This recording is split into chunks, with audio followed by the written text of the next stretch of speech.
नमस्कार दोस्तों, मैं आकाश गर्ग स्वागत करता हूं आप सभी का इस वीडियो में। और मैं आज आप सभी को एलआईसी के प्लान जीवन लक्ष्य प्लान नंबर 733 के बारे में कंप्लीट इंफॉर्मेशन देने वाला हूं। तो इस वीडियो में हम जानने वाले हैं कि इस पॉलिसी को कौन लोग ले सकते हैं, मिनिमम सम एश्योर्ड इसमें कितना दिया गया है और आपको यहाँ पर इस पॉलिसी के क्या क्या मैच्योरिटी बेनिफिट मिल जाते हैं। साथ ही हम ये भी जानेंगे कि अगर पॉलिसी होल्डर की डेथ हो जाती है तो उस केस में उनके नॉमिनी को या उनकी वाइफ को क्या क्या डेथ बेनिफिट मिल जाते हैं। साथ ही हम ये भी जानेंगे कि अगर आप पॉलिसी कंटिन्यू नहीं करना चाहते हैं तो लोन या सरेंडर जैसी सुविधा उस पे कब कब आपको देखने को मिल जाती है। तो आइए अब बात करते हैं कि इस प्लान में क्या खास है। तो सबसे अच्छा बेनिफिट इसमें यह है कि इसमें आपको पॉलिसी के 3 साल कम प्रीमियम की पेमेंट करनी होती है। अगर आपने यहाँ पर 25 साल की पॉलिसी टर्म ली है तो केवल 22 साल ही पॉलिसी के प्रीमियम की पेमेंट करनी होगी। दूसरा बेनिफिट इसमें यह है कि अगर पॉलिसी होल्डर की डेथ हो जाती है तो उसके बाद भी मैच्योरिटी का अमाउंट उनके नॉमिनी को मिलता है। अगर हम बाकी पॉलिसीज की बात करें तो पॉलिसी होल्डर की डेथ होने के बाद पॉलिसी खत्म हो जाती है और डेथ बेनिफिट नॉमिनी को मिल जाता है, लेकिन यहाँ पर मैच्योरिटी का अमाउंट भी नॉमिनी को मिलता है। अगली खास बात इसमें यह है कि इसमें आपको एनुअल इनकम का भी बेनिफिट मिलता है। यहाँ पर अगर पॉलिसी होल्डर के साथ कोई दुर्घटना हो जाती है तो उनके नॉमिनी को सम एश्योर्ड का 10% एनुअल अमाउंट मिलता है, जो कि हम एग्जाम्पल की मदद से भी समझने वाले हैं।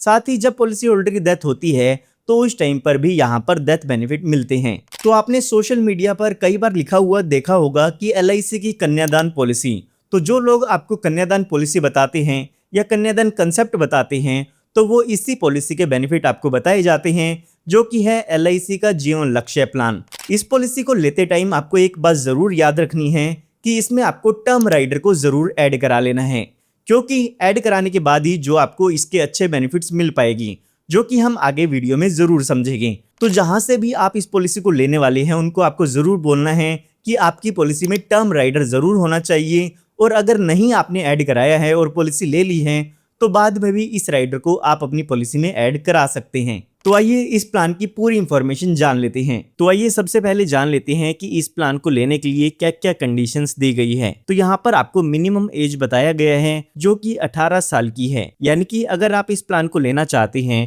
तो आपकी कम से कम उम्र 18 साल की होनी चाहिए। उसके बाद यहाँ पर मैक्सिमम एज बताई गई है, यानी कि ज्यादा से ज्यादा कितनी उम्र तक के लोग इस पॉलिसी को बाय कर सकते हैं। तो वो एज यहाँ पर 50 साल की दी गई है, यानी कि 18 साल से लेके 50 साल तक की उम्र के लोग इस पॉलिसी को बाय कर सकते हैं। उसके बाद यहाँ पर पॉलिसी टर्म बताई गई है। पॉलिसी टर्म का मतलब ये है कि कितने टाइम पीरियड तक आपकी ये इंश्योरेंस पॉलिसी चलती रहेगी। तो यहाँ पर आपको 13 से लेके 25 साल की पॉलिसी टर्म देखने को मिल जाती है। इसके बीच की कोई भी पॉलिसी टर्म आप ले सकते हैं, 14 साल, 15 साल, 18 साल, 20 साल, जो भी आप अपने फ्यूचर प्लान्स के अकॉर्डिंग यहाँ पर पॉलिसी टर्म लेना चाहें वो यहाँ पर आप चूज कर पाएंगे। उसके बाद यहाँ पर बात आती है प्रीमियम पेइंग टर्म की, यानी कि इसमें आपको कितने टाइम पीरियड तक पॉलिसी के प्रीमियम की पेमेंट करनी होगी। तो यहाँ पर जो भी आप पॉलिसी टर्म चूज करते हैं उससे 3 साल कम आपको पॉलिसी के प्रीमियम की पेमेंट करनी होगी। फॉर एग्जाम्पल आपकी जो पॉलिसी टर्म है वो 21 साल की है तो उससे 3 साल कम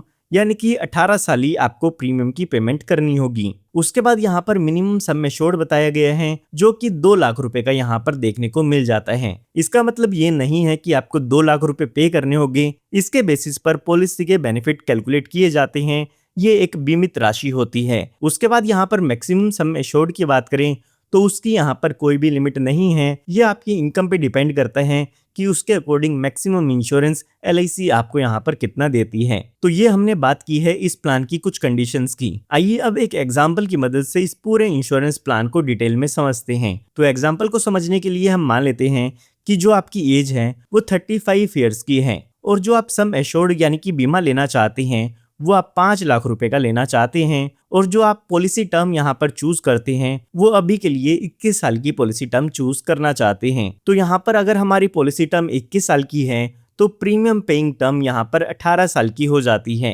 क्योंकि पॉलिसी टर्म से 3 साल कम इसमें आपको प्रीमियम पे करना होगा। तो यहाँ पर अगर हम अपने एग्जाम्पल के हिसाब से इसकी प्रीमियम की कैलकुलेशन करते हैं तो एक साल में हमें 26,592 रुपए का प्रीमियम इसका पे करना होगा। ठीक ऐसे ही अगर आप प्रीमियम को 6 महीने, 3 महीने या हर महीने पे करना चाहते हैं तो उसका अमाउंट भी आप स्क्रीन पर देख सकते हैं। तो यहाँ पर हमारे एग्जाम्पल के हिसाब से जो हमारी एज है वो 35 साल की हो चुकी है, तो हमें आने वाले 18 साल तक पॉलिसी के प्रीमियम की पेमेंट करनी होगी, क्योंकि जो हमारी प्रीमियम पेइंग टर्म है वो 18 साल की है। उसके बाद हमें यहाँ पर पॉलिसी के प्रीमियम की पेमेंट नहीं करनी होगी। इन 18 सालों के दौरान हम टोटल यहाँ पर प्रीमियम 4,78,656 रुपए का पे कर देते हैं। तो यहाँ पर 18 साल पूरे होने के बाद आपको 3 साल पॉलिसी के प्रीमियम की पेमेंट नहीं करनी है, और जब यहाँ पर आपकी पॉलिसी के 21 साल पूरे हो जाते हैं तो यहाँ पर इस पॉलिसी की मैच्योरिटी हो जाती है, और मैच्योरिटी पर आपको बेसिक सम एश्योर्ड मिलता है, बोनस मिलता है और फाइनल एडिशनल बोनस मिलता है। तो हमारे एग्जाम्पल के हिसाब से जो हमारा बेसिक सम एश्योर्ड है वो 5 लाख रुपए का है, साथ ही साथ हमें यहाँ पर बोनस भी मिलता है। तो LIC की तरफ से यहाँ पर इस पॉलिसी में बोनस गारंटेड नहीं होता है। LIC आपकी पॉलिसी में हर साल कुछ बोनस ऐड करती है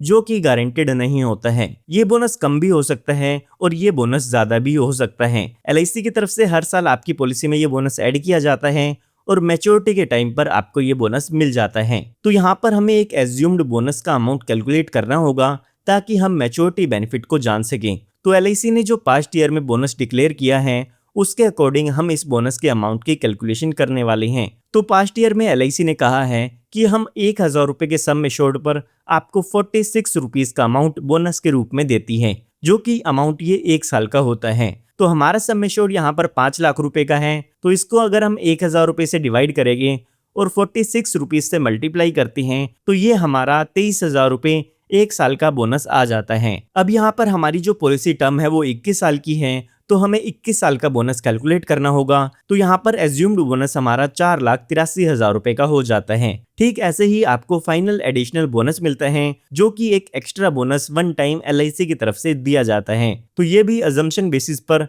50,000 रुपए का अमाउंट हो जाता है। तो यहाँ पर मैच्योरिटी पर आपको लगभग 10,33,000 रुपए का अमाउंट मैच्योरिटी के रूप में मिल जाता है। ये हमने बात तब की है जब पॉलिसी के दौरान पॉलिसी होल्डर के साथ कोई भी दुर्घटना नहीं होती है। आइए अब जान लेते हैं कि पॉलिसी के दौरान पॉलिसी होल्डर की डेथ हो जाती है या उनके साथ कोई दुर्घटना हो जाती है तो उनके नॉमिनी को क्या क्या डेथ बेनिफिट मिल जाते हैं। तो यहाँ पर LIC कहती है कि पॉलिसी होल्डर की डेथ होने पर उनके नॉमिनी को सम एश्योर्ड ऑन डेथ मिलता है, साथ ही साथ जितनी साल की भी पॉलिसी टर्म थी उतने साल का बोनस मिलता है, फाइनल एडिशनल बोनस मिलता है, और ये अमाउंट आपको मैच्योरिटी पर दिया जाता है। यानी कि जो बोनस का अमाउंट है और जो फाइनल एडिशनल बोनस का अमाउंट है ये आपको मैच्योरिटी पर मिलता है, और साथ ही साथ सम एश्योर्ड ऑन डेथ मिलता है।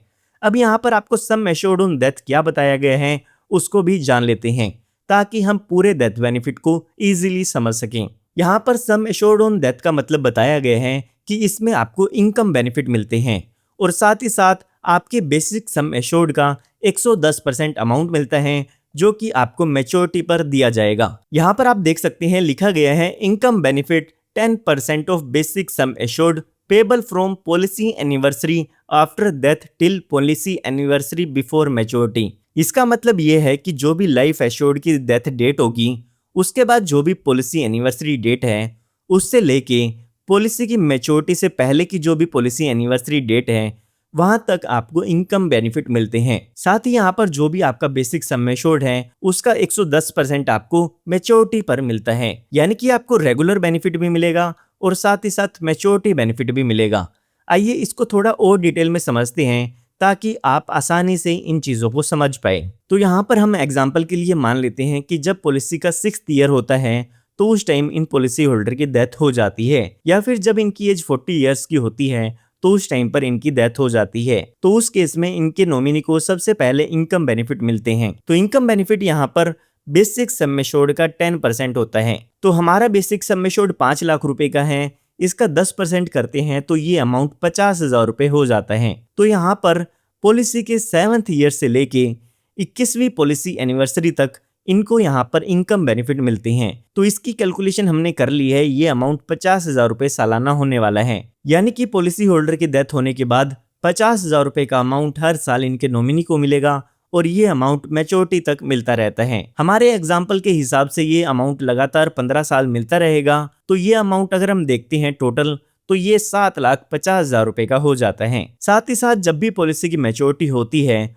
तो उस टाइम भी आपको यहाँ पर अमाउंट मिलता है। हमने देखा था कि जो भी आपका बेसिक सम एश्योर्ड है उसका 110% अमाउंट यहाँ पर आपको मिलता है। तो हमारा बेसिक सम एश्योर्ड 5 लाख रुपए का है, इसका 110% करते हैं तो ये अमाउंट 5,50,000 रुपए का हो जाता है। साथ ही हमने ये भी देखा था कि इसमें आपका जो भी बोनस है और जो भी फाइनल एडिशनल बोनस है वो भी यहाँ पर आपको मिलता है। तो हमने 21 सालों का बोनस कैलकुलेट कर लिया था जो कि लगभग 4,43,000 रुपए का हो जाता है। और साथ ही जो भी एस्टिमेटेड फाइनल एडिशनल बोनस था वो भी यहाँ पर 50,000 रुपए हो जाता है, यानी कि मैच्योरिटी पर लगभग 10,83,000 रुपए का अमाउंट भी मिल जाता है। तो यहाँ पर रेगुलर इनकम बेनिफिट भी मिलते हैं और साथ ही साथ मैच्योरिटी बेनिफिट भी मिलते हैं। इसकी सिंपल कैलकुलेशन के लिए आप ये समझ सकते हैं कि इनकम बेनिफिट भी मिलते हैं, साथ ही साथ मैच्योरिटी बेनिफिट भी मिलते हैं। मैच्योरिटी पर आपको बेसिक सम एश्योर्ड, बोनस और फाइनल एडिशनल बोनस का अमाउंट मिलता है। अगर आप इस तरीके से समझेंगे तो इस प्लान को समझना आपके लिए काफी आसान हो जाता है।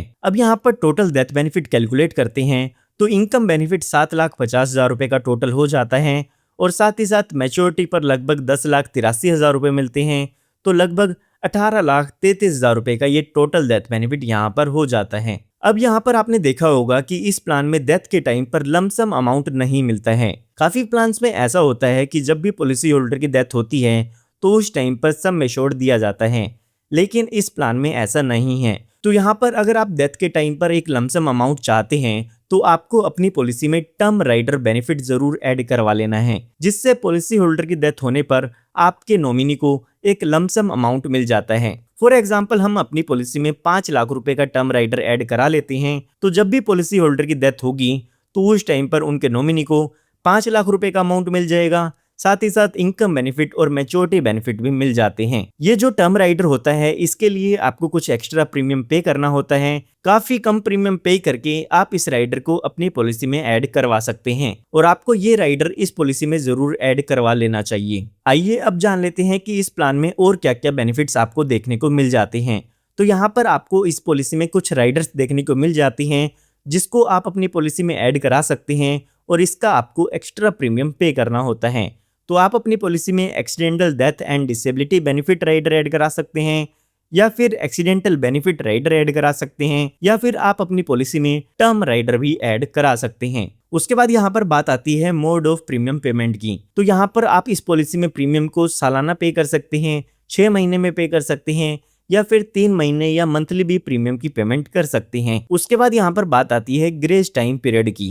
तो LIC यहाँ पर आपको कुछ एक्स्ट्रा टाइम पीरियड देती है जिसमें आप अपनी पॉलिसी का प्रीमियम विदाउट लेट फीस जमा कर सकते हैं। तो अगर आपने मंथली मोड पेमेंट का चूज किया है तो उसमें आपको LIC आपके प्रीमियम की ड्यू डेट से 15 दिन का एक्स्ट्रा टाइम देती है, और अगर आपने इसके अलावा और कोई मोड चूज किया है तो उसमें आपको 30 दिन का ग्रेस टाइम पीरियड देखने को मिल जाता है। उसके बाद LIC ने यहाँ पर आपको लोन की सुविधा भी दी है। पॉलिसी के दौरान आपको पैसों की जरूरत होती है तो आप अपनी पॉलिसी पर ही लोन ले सकते हैं, उसका इंटरेस्ट आपको LIC को पे करना होगा।